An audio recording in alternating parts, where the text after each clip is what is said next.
2025 বৰ্ষৰ হাইস্কুল শিক্ষান্ত পৰীক্ষাৰ আজি ছ'চিয়েল ছায়েন্সৰ পৰীক্ষা অনুষ্ঠিত হৈ যায়।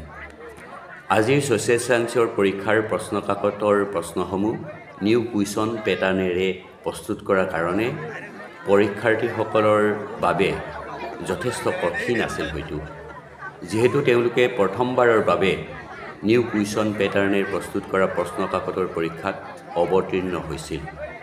পৰীক্ষাৰ প্ৰশ্নসমূহ চিলেবাছৰ ভিতৰৰ। আজিৰ পৰীক্ষাৰ প্ৰশ্নকাকতত প্ৰচলিত কমন কুৱেশ্যন দিয়া দেখা নগ'ল। যিসকল পৰীক্ষাৰ্থীৰ কনচেপ্ট ক্লিয়াৰ আছে তেওঁলোকৰ বিশেষ সমস্যাৰ সন্মুখীন হোৱাৰ কথা নাহে আৰু পৰীক্ষা ভাল হোৱাটো আশা কৰিব পাৰি। আহকচোন পৰীক্ষাৰ্থীৰ মুখেৰে আজিৰ ছ'চিয়েল ছায়েন্সৰ পৰীক্ষা কেনেকুৱা হ'ল জানো। নিউ কুৱেশ্যন পেটাৰ্নেৰে প্ৰস্তুত কৰা আজিৰ ছ'চিয়েল ছায়েন্সৰ এক্সাম দিলা। পৰীক্ষাৰ প্ৰশ্নকাকত কেনেকুৱা পালা? পৰীক্ষা তোমালোকে ভবা ধৰণে গ'লনে? প্ৰশ্নকাকত অলপ টান আহিছে, পাঠ্যক্ৰমৰ ভিতৰতে আহিছে, বুজি পাই লিখিব পাৰিলে সহজে আছিল, কিন্তু অলপ জটিল আছিল প্ৰশ্নটো। ইমান টান নহয়, কিন্তু প্ৰশ্নটো অকণমান চেঞ্জ কৰি দিছে, বাকী একে চব বুজিলে লিখিলে হ'ল। তোমালোকৰ কেনেকুৱা হ'ল?